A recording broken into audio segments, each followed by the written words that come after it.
Chapter 12. How do you know my name? Pipsqueak, Nappa asked, towering above me. I look up into his eyes, noting just how truly massive he is. At 6 feet 10 inches, I barely reach his stomach. I'm not sure why I haven't seen him at all. Perhaps Vegeta snapped and killed him here as well? Either way, I know I'm going to enjoy this. That's not the question you should be asking, Nappa. I reply, turning my back to him and walking a bit a ways. Krillin, Gohan, and Piccolo are staring at me, possibly sensing that my power level is literally 1 and that I'm an idiot for stepping in. Huh? Vegeta, get a load of this guy. Ha ha ha. Nappa laughs. No, you should be asking what I'm here for, I think. I answer, even though no one took the bait, and ask. I need to work on that. Can't make ominous declarations if I can't lead people correctly. Nappa, finally catching the bait, asks, Oh? Then what are you doing here, kid? I'm here to kill you. I tell them both, turning around.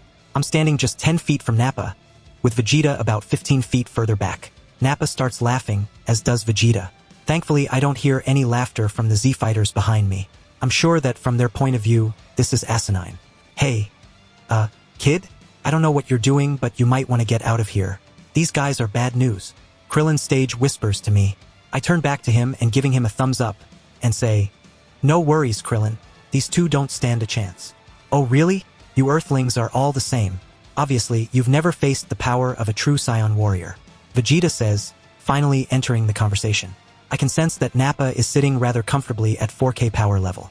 I start to slowly raise my power level as well, aiming for 4K. I hear Krillin gasp behind me, which brings the attention back to me. Vegeta and Nappa scouters both ping and start calculating my power level. I don't even twitch as my power level rises, ever so slowly. I could actually slam it to about 2.5M in an instant, but I've decided to have fun with this. Vegeta! Nappa cries out as I crest 3K. Kill him, Nappa! Vegeta orders. Nappa rushes forward, his large fist coming down towards me. I jump my power level instantly to 20K, and catch his fist above my head, with absolutely zero effort. I drop to 4K in a split second, much faster than their scouters can track, so it looks as though my power level never changed from its slow rise. Yeah, Nappa, kill me, if you can. Ask. Rua! Nappa yells, raising both fists, attempting to slam them down onto me. I jump back before his fists have even started coming down fully, and have to wait what feels like seconds for his fists to slam into the empty space my body was previously occupying. Jesus! This is what it feels like to really outclass someone. I'm barely moving as far as I am concerned, but they are moving so slowly they may as well be standing still. I can only imagine what it would be like if I pushed to my maximum. I think as the dust billows up from the attack. I push to 6K this time and rush into the cloud of dust. Right as my snap kick is about to connect, I drop to 3K but push every bit of it into the attack. At my speed, Nappa barely reacts, before he is literally punted 50 feet back. My toes touch the ground, and I'm off again, circling, catching him still flying through the air. I slam to 6K, and hammer fist him into the ground. I jump to 100K, shoving every single bit into my body, and move right back to the spot I was standing in before Nappa even tried to hit. I release the energy, dropping to 4K again, and wait as the reactions play out in front of me. From their point of view, there shouldn't even have been a blur. 1 second Nappa is attacking, the next he's 4 feet deep in a crater over 50 feet away. Wag! Nappa cries out, as his body fully rests in the crater. I can tell he's not even close to being down and out, but he's definitely damaged. Vegeta whips around to where Nappa has been smashed down, a look of unbelieving on his face. Nappa, what happened? He yells out. I don't know, Vegeta. He barely even moved. Nappa yells back, as he climbs to his feet. With a roar, he jumps into the air, landing between Vegeta and me again. There is a cheer from being me, as Krillin and Gang see how badly damaged Nappa was from that exchange. Do you believe me yet, Nappa? Or perhaps you need more proof? I say as Nappa begins to approach. He's cautious now, almost twitching with every movement I make. I can tell he's on a hair trigger, trying to anticipate when I'll attack. No final words? Ask. I'll give you final words. Nappa yells, leaning forward for a rush. In that single instant, I slam my power level to 2M, dumping all the energy into my body. To my perception, he's frozen in time. He might as well be made of ice. I think as I approach him, I wonder what would happen if I were to hit him with even 1/10 of my base form power. Only one way to find out. I think as I rear back, I punch him in the chest with every ounce of energy I currently have in my body, my over 2M power level against his 4K. The kinetic energy is absolutely massive with the speed I'm moving. I can only describe it as being like a speeding bus hitting a puppy. My fist connects with his chest, passing the energy into his body, moving his body much faster than it was ever meant to go. Even to my own eyes, it happens impossibly fast, though I'm able to track it just fine. 1 second his body is crumbling around my fist, his body bending towards the point of contact. The next he is flying through the air, scraping the ground at a speed that to everyone else would be unfathomable. The air friction alone would have killed him had the punch not destroyed everything he ever was. And kill him it did. As he scraped the ground, the combined forces tore him asunder, more and more, till he was little more than a bloody mist that coated the area behind him for over 100 feet. I dropped back down to 4K, letting my perception slow back down to real time, seeing the mist that was Nappa finally settle to the broken ground. I turn towards Vegeta, and the look on his face is absolutely amazing. His eyes are bugged out, his mouth is open wide. There are little noises of disbelief coming from his mouth. I guess he's never seen someone get liquefied before. For that matter, neither have I now that I think about it. I think as I stand there. Ack, what are you? Vegeta asks, eyeing what is left of his comrade. Me, I reply, appearing directly behind him. He barely begins to turn, before my hand is sliding through his back, coming out of his chest. I curl my hand, forming a small ball of energy. My power level is sitting at 80k, more than enough to do what I want. Your death, Vegeta? I reply, pulling my hand back through. I release the attack as my hand exits his back, the bright flash of energy vaporizing him, and the area for hundreds of feet in front him. Kal-El beam, I whisper. As the attack ends, the world freezes around me. A box pops up, detailing the encounter. Bing! Training exercise finished. They have arrived. Defeat Vegeta, plus 200 XP. Defeat Nappa, plus 50 XP. Untouchable, plus 100 XP. Bonuses, Terrifying Presence, plus 1000 XP. Total, plus 1350 XP.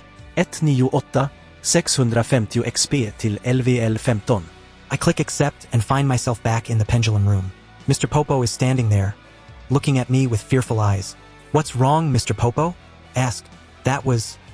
the way you handled the situation. It was unnecessarily brutal. He replies, well, yeah, what choice did I have? Those two were there to kill them. They needed to be stopped. I explain, yes, but you were also extremely overpowered. You could have fought them both without breaking a sweat, without needing to kill them. They would have been unable to do anything to stop you. He says as we leave the room. I think over his words for a moment, considering them. While I agree it was also a simulation within a simulation, I barely care for the people I actually interact with on the top level of this simulation. Why would I care for something even further down? That's true, Mr. Popo. However, it wasn't real, so I see no reason to argue about it. What's done is done. Maybe next time I try it, I'll aim for a peaceful resolution. I tell him. Mr. Popo is silent as we walk, thoughtful. Eventually, he turns towards me and asks, when was that event? I'm not sure. Why do you ask? I reply, several of those people are very different, and one doesn't exist in that form. The pendulum room doesn't work like that. He tells me. I shrug, saying nothing. I can't exactly explain that one. We continue on, back onto the main concourse of Kami's lookout. Kami is waiting for us, and standing next to him is... Bulma, you're back, I say, walking faster. Hey, Kal-El, I am... and I also finished the project, she exclaims, pulling a capsule from her pocket. I'm actually elated. This will make all the difference in my upcoming fight. That's fantastic, Bulma. How was it in there? I ask as we walk further out onto the concourse.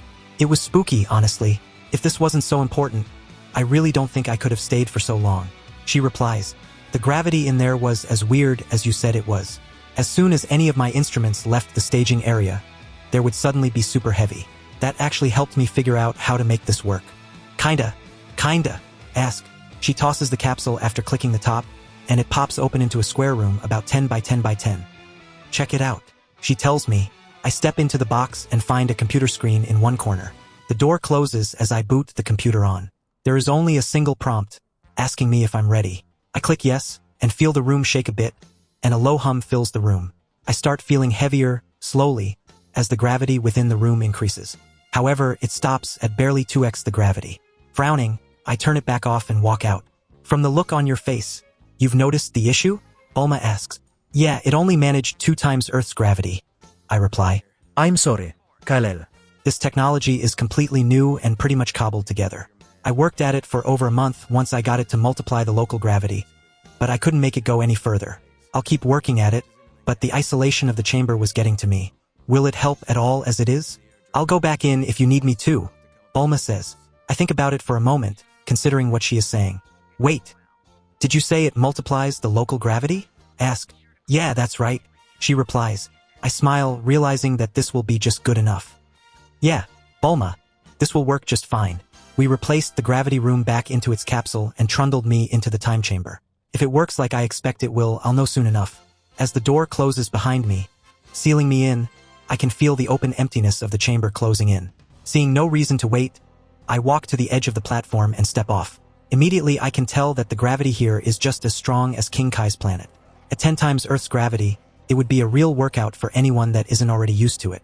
With my training, however, it's not a struggle at all, even without energy augmentation. I click the capsule and toss it 20 feet further out. With a pop, it opens, the gravity room settling to the floor of the chamber. I step inside, turning on the console system. Hitting yes, I hear it begin to hum as before.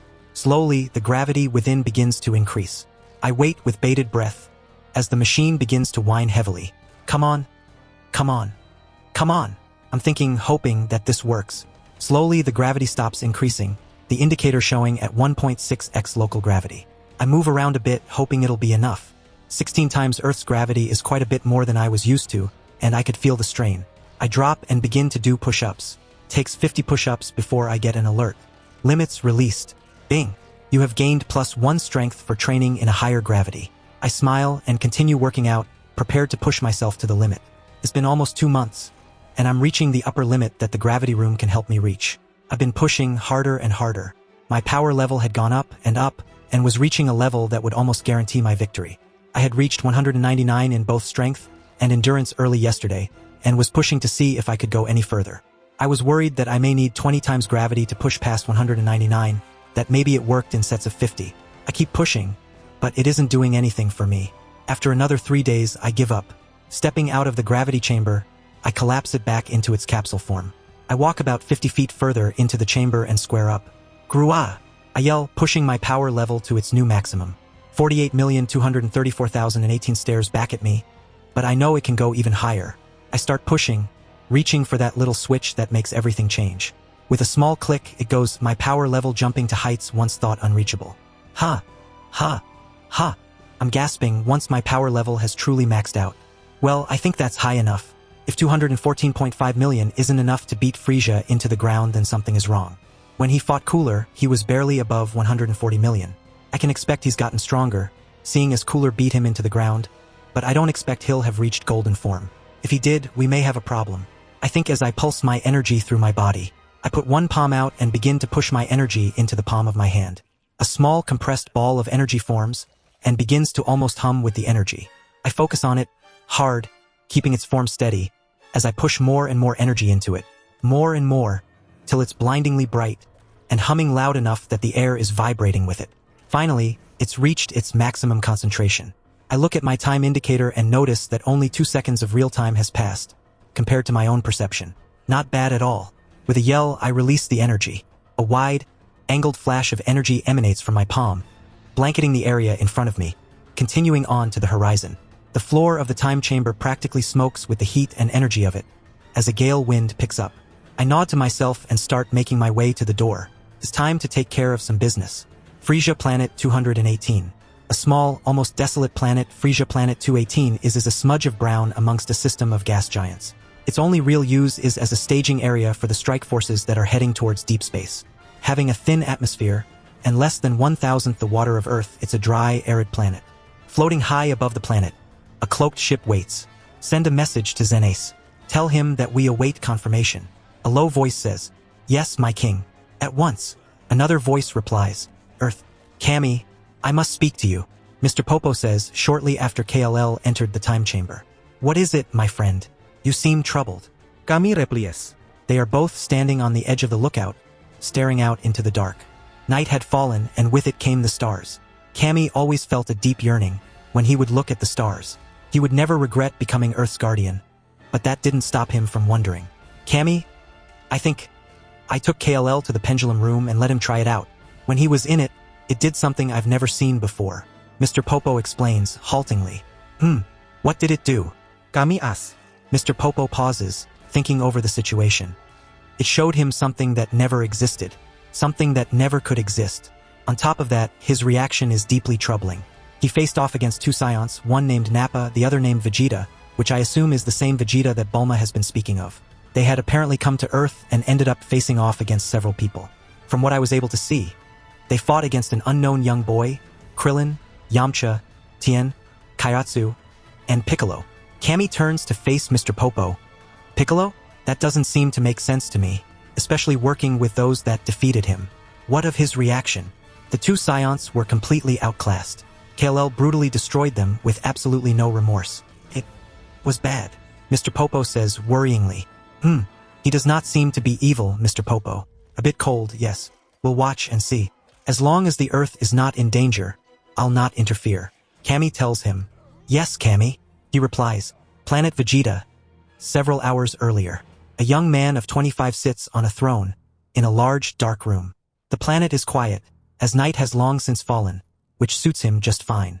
King Indivia looks towards a side door as it opens and one of his aides come in. My lord, there is a message for you, he says as he kneels holding out a secure message pad. King Indivia stands, walking forward and taking the pad from him. He presses his finger to the pad, unlocking it, which opens the message. He reads it twice, his eyes wide. So my father lives.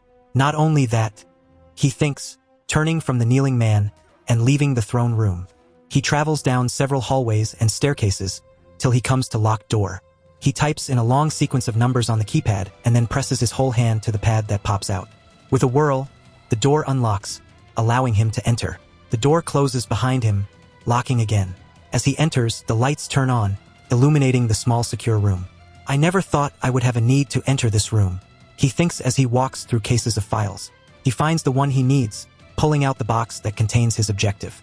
Inside is a small file barely 2 pages thick. The words written inside still sends shivers down his spine, just as they did when he read them the first time as a small child, sitting on his father's knee, learning of the world. Known anomalies. Turup, son of Syriac deceased, age 218. Coriflow, son of Scali deceased, age 422. Pumpki, daughter of Collard deceased, age 490. Broly, son of Paragus missing, age 737. Earth. I open the time chamber's door, allowing its eternal light to escape into the darkened hallway. 2 whole months inside is just over 4 hours inside. Means everyone is asleep. I step out into the hallway, and my HUD updates with the new information, showing that it's close to 2 a.m. I exit the area and head towards the main concourse, knowing that Cammy is still awake. Hey Cammy, I'm done, I say as I approach him. Yes, I see. Did you succeed in your mission? He asks, taking in my new appearance. I did, yes. Again, thank you for all your help. I wouldn't have managed without it. I tell him, taking the capsule out of my pocket. Could you give this back to Bulma? I'll return at some point, of course, but it's time for me to get a move on. If she manages to make it even better, it'd be a huge help. Frisia isn't the worst out there. That's unsettling to hear, KLL. But yes, I shall relay your words. Is there anything you need before you depart? He asks. I shake my head. No, I have everything I'll need. I need to go see King Kai, and then take care of business. Good luck, KLL. Cammy tells me, as I raise my fingers to my forehead. I won't need it, but thank you. And with a swish, I'm gone. King Kai's planet. I appear in a swish of energy, immediately dodging Krillin's punch that was aimed at Tien's face. KLL, you're back so soon, Krillin yells out. Whoa, you have a tail? Tien points out at the same time. My tail unravels from around my waist, waving slightly in the air. Hey guys, that's right, it grew back while I was inside the time chamber. I wasn't sure if my time here counted, but apparently, it did. I see you didn't waste any time, King Kai says, from behind me. I turn around, nodding. Nope. Things to do, evil backstabbing assholes to kill. You know how it is. I reply, rather chipper. Well, get on over here, kid. I've been watching the Scions, and they're about ready for you, he says, turning around. I walk over and press my palm to his shoulder. Concentrating, I feel us hone in on Captain Zenace. Captain Zenace, this is KLL. I need your help, ha ha ha. I'm kidding. I'm ready when you guys are, I say, speaking directly to his mind. KLL, it's good to hear from you. I wasn't sure if you were being truthful when you said that the Scions would be revived, but I saw it with my own eyes. The rest of the team gathered the Scions who still had bodies and were being kept in cold storage as you requested. Also, King Vegeta has sent word that they are in a good location and are just waiting for you. He says back, his words echoing in my mind. That's fantastic. Go ahead and send word that I'm on my way and let them do what needs to be done. Once they send the message, they need to leave the planet. It's not going to be pretty down there. I tell him, will do. Alright, the message has been sent to them. They've replied affirmatively. Can you really defeat Frisia, KLL? He asks. Absolutely, no question about it. I say. Good luck then, KLL. We have a ship in orbit to watch the fight. We plan to record it and transmit it to the entire empire once it's over. Xenace says. Sounds good, man. Alright, I'm going to head to King Vegeta's location. See you in a week. I say, breaking the connection. Frisia Planet 218. Am my king? You're alive. Random Scion number 1 exclaims, seeing King Vegeta exit the landed ship. That's right. Send a message to all outposts to evacuate immediately. Once that's done, you need to send a message to Frisia. Tell him that Cooler is alive and has been spotted here. Then evacuate as well. King Vegeta orders. Yes, sire. Random Scion number 1 says, bowing low. Frisia Planet 3. Emperor Frisia is awoken by an urgent message on his scouter. Jumping up, he connects it and accepts the message. My lord, we've received word from Planet 218 that Cooler has been spotted there. There are reports of a mass evacuation in place. His assistant relays. Ready my ship at once. I'll be at the docks in 1 moment. He orders. Frisia launches himself through the wall, smashing a hole, before igniting his aura and taking off. This time, brother. This time I'll show you who the strongest of our family is. King Kai's planet. He's on the move, KLL. At the rate he is going, it'll only take him 6 hours to arrive at Planet 218. King Kai tells me, thank you, King Kai. Let me know when he's arrived. I'm going to nap, so I'm fully rested. Alright? Ask. King Kai nods and closes his eyes to continue watching the events unfold. I lay down in the grass and close my eyes. This time, Frisia. This time you'll be the one with a hole in your chest. Wait, he already had a hole in his chest. Stupid fucking ominous pronouncements. I think as I fall asleep. You have awoken. HP fully restored. My eyes snap open to find King Kai standing over me. KLL, Frisia has landed. It's time. He tells me. Quest alert. Objective. Defeat Frisia. Bonus Objective 1, Bonus Objective 2, Bonus Objective 3. Reward. 200. 000 XP. Thank you, King Kai. I'm ready when you are. I reply, getting to my feet, accepting the new quest. Hey guys, I'm off. I'll be back, no worries there. Probably not dead this time. Haha. I tell Krillin, Tien, and Master Rashi. After a quick round of goodbyes, I place my hand on King Kai's shoulder. We quickly lock onto Frisia's energy signal. See ya, I say as I pop away. Frisia Planet 218. I pop into existence standing about 10 feet behind Frisia. From here I can see that nothing about him has changed at all. A quick observe, and I see that his power level has risen slightly, but not even close to enough to change things for him. Compared to my own, this should be easy. Yo, I say, announcing my presence. Frisia slowly turns around, eyes narrowed. Who are... Wait, I killed you. You're that filthy monkey that dared claim to have killed Cooler. How are you here? He yells. I smirk as my power level begins to rise. Claim, Frisia? Don't tell me you've been chasing a ghost this whole time? I told you before, you dumb fucking idiot. Cooler is dead and I killed him. Because I'm stronger than he is. You fucking monkey. You dare stand here and claim to be something you're not? Fine. I'll end your miserable life myself, and then finish the rest of your damned race. You've pushed too far. I came here to kill my brother, once and for all, and instead, I get a scion child with dreams of grandeur? This nonsense ends here. He yells, spittle practically flying from his mouth in rage. Hey mate, say it, don't spray it? I reply, laughing. You wish to believe you're stronger than Cooler or I? I'll show you just how wrong you are. I trained for this, monkey. I did this to kill him. But first I'll show you the depths of your folly. Ha, ha, ha. Grew ha ha ha ha. He screams, his power level skyrocketing. Oh fuck me, please don't be golden form, please don't be golden form, please don't be golden form. I think starting to power up as well. I quickly hit maximum and flick that happy little switch as my hair goes bright golden. The energy courses through my body as Frisia's scouter explodes in a shower of sparks. His form is glowing bright white, almost blindingly so.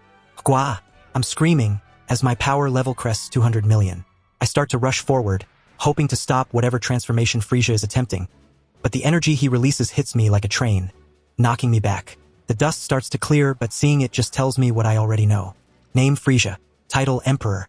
Race Frost Demon. Age 45 years. Status alive. HP 7,385,500. LVL? Power level 221,800,000. As the dust parts, I see Frisia's form for the first time. His eyes are narrowed, taking in my new appearance, just as I take in his. His crest is much thinner and sharper than Cooler's was, but he also isn't quite as tall. His purple colorings have gotten darker, with slight splashes of gold, spreading further along his sides. His tail has split at the end, finishing off with a deep bronze blade that flashes in the light of my aura. His face mask has a sharp edge to it that comes down below his chin slightly. It reminds me of a hawk's beak, sharp, meant for tearing. Okay, no reason to panic. He's slightly stronger than me, but that doesn't mean anything in the end. I can still win this. Fuck me. I thought he'd unlocked golden form. I need to kill him now before he ever has that chance. I think as I begin walking forward, better to be confident than to let him know he has me shaken. He too begins stalking forward, his steps a smidge uneven. It's clear to me he hasn't used this form as much as Cooler obviously did, as he isn't quite used to the reach. The energy we're putting off is changing the sky above us. Clouds form and rain begins to fall, as lightning strikes around us. Is this what you wanted to show me, big guy? I say as I close in on him. I must say, I'm not impressed. Cooler looked more badass. So you say, monkey, let's see if you still think that when you're truly dead. He replies, stopping several feet from me. Truly dead? No mate, you killed me. I came back to life. I tell him, smirking. What? What do you mean you came back to dash, he starts to say, but is interrupted by me launching towards him. My fist slams into his cheek, launching him back, but he quickly catches himself. We exchange blows, most of which are blocked, dodged, or caught. He catches me in the sternum with a kick that pushes me back. How are you this strong, monkey? Tell me. He yells, about to rush back in. I ate a lot of spinach, I reply, rushing back in as well. I catch his left hook in my palm, and he parries my return punch. I clench down on his fist, pulling him forward, clotheslining him. As his body flips through the air, I manage to elbow him hard in the spine. His tail whips up, and I barely manage to dodge the sharp blade that would have bisected me. He spins in mid-air, his tail like the blade of a saw. I jump back, but the blade still catches on my armor, slicing it open. The cut isn't even close to deep, but it stings all the same. Going from my left shoulder down to my stomach, it'll hinder me slightly. He finishes his spin by landing on the ground, leaping towards me. I anticipated this, leaping forward first, punching him hard in the stomach. He doubles up, but grabs onto my arm with both hands, rotating and flipping me over his shoulder. I can't correct in time and am slammed harshly into the ground. Mind's eye activate. There is a flash and I'm rolling to the left. I don't move fast enough, and I'm impaled through the stomach with his tail. Blood flies from my mouth as it's ripped back out. Mind's eye deactivate. Another flash and I'm again on the ground, but I roll to the right. Frisia's tail blade slams into the ground where I would have been had I rolled left. I'm on my feet, and I grab his tail, yanking him into the air. I throw him with all my energy and launch him away from me. The fuck was that? I think as I start gathering energy in my palms. I don't have time to charge the attack even close to full and release what I have gathered as he rights himself in the air. KLL beam. I yell as the energy spreads through the air in his direction. Mind's eye activate. Flash. A sharp sickle of energy cuts through my attack, splitting it right down the middle. I'm blinding by my own attack, and can't see it till it's much too late. The beam of energy cuts into me, splitting me from shoulder to hip. Mind's eye deactivate. Flash. I dodge right immediately, as a bright blade of deadly purple energy passes through where I just was. Holy shit, I think I'm seeing little flashes of the future? I launch myself into the air, pumping my energy to boost my speed even further, catching up with Frisia who was circling around my attack. I smash into him, a quick combo of punches that launches him away. He corrects himself quickly, blasting me with a quickly formed ball of energy. It burns bright red, shoving me back over 20 feet before I'm able to push it away. He meets me instantly, head butting me hard in the face. I feel my nose smash flat, blood gushing from my ruined nose. I grunt, but ignore the pain, pushing my palms flat against his chest, blasting him away. As the blast clears, he's floating there, slightly scorched. Just die, you monkey bastard, he screams, raising one finger into the air. I immediately form a ball of energy in my palm and launch it as a large ball of chaotic energy forms above his head. Connects as I use instant transmission to pop a couple 100 feet away. There is a pause as my attack breaches the wall of his own before the explosion is bowling me over, tossing me end over end through the air. Holy shit, he was going for broke with that attack. I think, as I finally managed to right myself in the air, tracking his energy signature. The attack exploding right on top of him seems to have smashed him deep into the ground. I push both hands forward, concentrating my energy into one small spot in my palms. Greyra! I scream, pushing every ounce of my energy into the attack forming in my hands. There is a lurch, almost as through an earthquake is pulsing through the ground before it explodes in a shower of energy. I'm bowled over, losing control of my attack, which thankfully shoots off into space to hit nothing for billions of years. Mind's eye activate. Flash. I'm tumbling through the air, trying to right myself, when Frisia's energy suddenly explodes, rapidly approaching me. I try to dodge, but it isn't enough to move. I'm smashed in the back, hard. A loud snapping sound echoing in my ears. My HP drops down instantly to less than 8% before I'm smashed again. And again. Second wind kicks in, but I'm smashed again. This time my arm being grabbed and ripped off. The last thing I see is the broken and chipped tail blade slicing through the air towards my face. Mind's eye deactivate. Flash. I use instant transmission to move 10 feet left, as Frisia flies through the space I was just occupying. My momentum carries me back further, but I'm able to right myself before Frisia can turn around. I use instant transmission to close the distance, hitting him with a hard kick to the face. His tail whips around, wrapping around my leg, yanking me towards him. I take 2 punches to the body before I can get my free arm up to block the third and fourth. He blasts me away with a beam from his hand. That's right, child. I'm unstoppable. He screams. I'm huffing, feeling pretty beat down, but I can sense he's doing just as badly. I know I'm going to win this fight as I still have all 3 senzu beans and still have access to second wind. No, Frieza. You just think you're unstoppable. Look at you. Your arm is nearly crippled, and you've already lost almost a quarter of your strength. Just accept that you're done and die easily. I yell back, forcing more power into my system. His arm hangs loosely at his side, having taken the brunt of our combined attacks. Never! He screams, flying towards me. He begins flailing his tail like a deadly whip, slicing through the air trying to cut, stab, or dice me. I'm ducking, dropping back, flipping so that it misses me each time. I blast him back about 20 feet, but he muscles through it. He throws a hard left that I catch, followed by a right cross that I catch as well. With a yell, we clinch, strength against strength. Our knees are working overtime, trying to connect, but really just blocking each other's attacks. His tail curls up, over his shoulder, trying to stab into my face, but I'm able to dodge it each time. Let's try this, I think, as I concentrate energy into my mouth. A few more knees and I release the energy blast directly into his face with a scream of rage. It launches him back, and I'm following right along, catching up before he can find a defense. Uppercut to the stomach, the second one to the chin, his bladed mouth guard cutting into my fist, finishing with a snap kick to the chest that causes something inside him to snap, launching him away. I charge a Kalo beam in my hands, as he rights himself, forming an attack of his own. With a yell, we both let go, our beams slamming into each other in the middle. I pump more energy into my own, forcing his back, as he redoubles his own efforts, holding it steady. With a hard pull, I release the energy and move. I instant transmission to him, elbowing him hard back towards the ground, where he slams into it harshly, a cloud of dust puffing up. I land, just a few feet away from him. This is your end, Frisia. No longer will you hold my people back. I yell, charging another KLL beam in my hands. He forces himself up, launching towards the sound of my voice through the dust cloud caused by him crashing into the ground. As he comes out of the cloud, I release my attack, catching him by surprise. The attack slams into him, stopping him in mid-air, pushing him back as the beam engulfs him. His tail slashing forward, catching me in the face, before launching him back. Had the beam not connected, he'd have cut through my entire head. Arg! I cry out, grabbing my face, falling to my knees. No, no. Fuck me, I yell, reaching into my armor, pulling out the bag of beans. I can't see through the pain, the debilitating injury, so I'm fumbling with it in one hand. I finally manage to get it open, snag one out, and eat it as fast as possible. I can sense Frisia hasn't moved from where he landed after my attack, but I can sense this fight is done.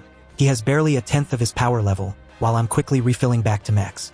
Holy fuck, please work, I say as the beam begins to heal me. I wait several moments, as the soreness in my body fades, and my nose crunches as it fixes itself. An ache I didn't know I had in my arm fades, from where Frisia yanked me towards him. The pain in my face fades finally, so I drop my hands and open my eyes. Fuck me, King Kai's planet. No, no. You idiot. Don't waste time healing. Get Frisia. King Kai yells into the air. Krillin looks at Tien out of the corner of his eyes, while Tien does the same. Master Rashi snores in the background. Planet 218. Due to healing from less than 30% HP, you've gained a Zenkai bonus of 0.1. Due to the feat Enhanced Zenkai, that bonus is instead 0.2. I fly towards where Frisia landed, and find him lying half under some rubble. His leg on the left side is torn completely away. The ragged stump of his knee burned a dark black. There are deep scorch marks all over his body, along with tears that show deep purple blood-filled wounds. His fifth form transformation has faded away, leaving him broken and beaten. I told you I would win, Frisia. I tell him, studying his broken form. Ugh. You got lucky, monkey. That's all, he says as he looks up at me. Though I see you didn't win unscathed. Ha ha ha. He laughs. Reaching up, I touch my ruined left eyes. Yeah, laugh it up, bitch, I say, before shooting a sharp beam of energy into his chest. Blood explodes from his mouth as he gags. He rolls onto his side, vomiting up blood. I told myself I'd put another hole in your chest before I came here. Any last words before this filthy monkey kills you? Ask. How did you heal? He stutters out, crawling towards me. He reaches me, but I can tell he's no threat at all. With his current energy, even a full-powered attack wouldn't make me flinch. Senzu beans, Frisia. No matter what, I was going to win this fight, I say, pulling out the little bag. You may have taken my eye, but I'll have taken your life. And your empire. He tries to snag the bag from my hand, but I simply lift it higher. This is pathetic. Goodbye, Frisia, I say as I raise my hand to blast him point blank. He lunges forward with a sudden burst of speed, but I throw my arm out to the left so he couldn't reach them even had he tried. If only that had been his target. King Kai's planet. It's over. King Kai whispers to the horror of those watching. What do you mean, King Kai? Krillin asks. No answer is forthcoming. All King Kai can do is shake his head sadly. Planet 218. I fall to my knees, my transformation ending in a flash, my body frozen in a rictus of pain and numbness. Frisia reaches out with his free hand, snagging the bag of beans from my weakened hand. His other hand is wrapped tightly around my tail, squeezing it in an unbreakable grip. He pulls out one of the beans, eating it whole before tossing the bag to the side. Through the haze of pain, I can sense his power level shoot back up to 140m. I don't lose, monkey, he whispers, placing his hand on my chest. I remembered you not having a tail when I killed you. Suddenly you now do? I had to wonder, what were the chances you had taken the route of the other scions and trained to withstand having it squeezed? He gives it a tug, but not enough to rip it off, just enough to add more agony to my already pained body. You had me, monkey. I was down and out, but I guess I'm not the only one that can make mistakes, he says as a beam of energy passes through my chest. I gasp, falling onto my face, as he drops my tail. I didn't hit anything major this time. I want you to lay here and suffer, monkey. Bleed for me. You might have taken my leg, but I'll be taking your life. Again, he says, lifting into the air. My HP is dropping at a very fast rate, and even with second wind, I know I don't have much time. I turn, crawling, looking for the little bag of beans. I spot it about 7 feet away and begin dragging myself over. Second wind activate. Due to healing from less than 30% HP, you've gained a Zenkai bonus of 0.1. Due to the feat Enhanced Zenkai, that bonus is instead 0.2. My HP refills to 60%, but the injuries don't go away. It's dropping quickly, and I'm not even close to 50% HP. My time is running out. I grab the bag, digging into it, grabbing the small bean. I toss it into my mouth, biting down on it. My HP stops dropping, sitting perilously at 3%. The bean's energy starts to heal me, refilling my HP back to full, knitting the hole in the center of my chest. Frisia never even bothered to turn around. It makes sense to me, as the injury I had was definitely fatal. The only reason I lasted long enough to get to the bean was that of second wind. I climbed to my feet, pushing my power level to the max, then going Super Saiyan. Due to all the Zenkais I had gotten from this fight, I was actually at 215M now. You're done, Frisia. No more fighting for us. I've learned a very important lesson today. If you have a way to win, use it. I think as I begin to charge my attack. Ha-ha-iya! I'm yelling, pushing every bit of my energy into the attack. The glowing numbers showing me that every bit of my 215M is sitting inside the attack. Ha, ha, ha. Time's up, Frisia, I say, and with a swoosh, I'm gone. Hey, Frisia, I yell, appearing behind him. Dodge this. Hua! Planet 218 high orbit. There are multiple flashes and explosions on the planet's surface over the 10-minute fight. The ship scanners can barely keep up with their activities, and see who is winning is all but impossible. The ship's occupant scouters had exploded shortly after the fight started. As the clouds move in, the view is even more obscured. They've stopped moving, my lord, Bara says, from where he is watching the scanner. Is the fight over?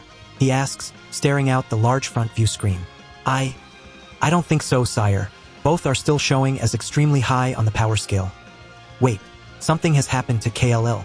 Frisia is leaving the area. Bora exclaims. I see. Looks like the brat failed. Helm, prepare to leave the system. We don't want to still be here when Frisia leaves the surface. Vegeta orders, turning from the screen. Sir, wait. KLL's power is back at max. Bara yells, pointing at the screen's indicators. King Vegeta turns back, in time to see a flash of light brighter than any other from the surface so far. The cloud-filled sky below them parts outward, rippling away from the epicenter of the explosion. It spreads and spreads, blanketing the surface in bright golden light, encompassing that entire hemisphere. There is an almost audible explosion, as the planet is rocked, a crack tracing its way down the planet. Electrical storms form along the edge of the blindingly bright light, arcs of blue-white lightning sparking. The planet's atmosphere shakes, breaking apart in multiple places, before collapsing completely. And my word, King Vegeta utters, watching the planet falling apart beneath them. The destruction continues, the crack widening, till the entire planet splits into pieces. The gravity pulls them together, crushing, scraping, breaking it into tiny little chunks. Within minutes, where once stood a planet, now an asteroid field awaits. Start scanning for life. We must know who survived. King Vegeta orders. Yes, sire. Bora replies. There is silence for a time. Planet Namek. Age 772 to 9 years prior. There are people milling above, tending to plants, their villages, their people. Across the planet, an idyllic peace practically fills the air. There is peace in all things, in this age for the Namekians. It has been 511 galactic years since the storms ravaged Namek and the Great Drought. With a gasp, the eldest of them all snaps awake. His heart beats feebly, barely giving him the energy needed to remain awake. Master, are you all right? What troubles you? A tall, lone Namekian asks, from his side. There is silence for a time before he finally speaks. I do not know, Nail. I sensed a great shift. I sensed danger. Danger, Master? Nail asks. Yes. There is much danger. He speaks softly, barely aware. Master, Nail asks as he comes closer. He waits patiently for a moment, before bowing his head, and heading to the large open door to the building. Dend, he calls. Nail? What is it? What's wrong? He calls back, from where he is meditating on the edge of the towering platform. Lord Guru has passed. Dend, I need you to inform the villages. He tells the younger Namekian. Dend openly weeps at the passing of their great leader, unknowing that a line of fate has been cut. One of many left to be cut if this universe is to exist. They would have but 7 more years of peace.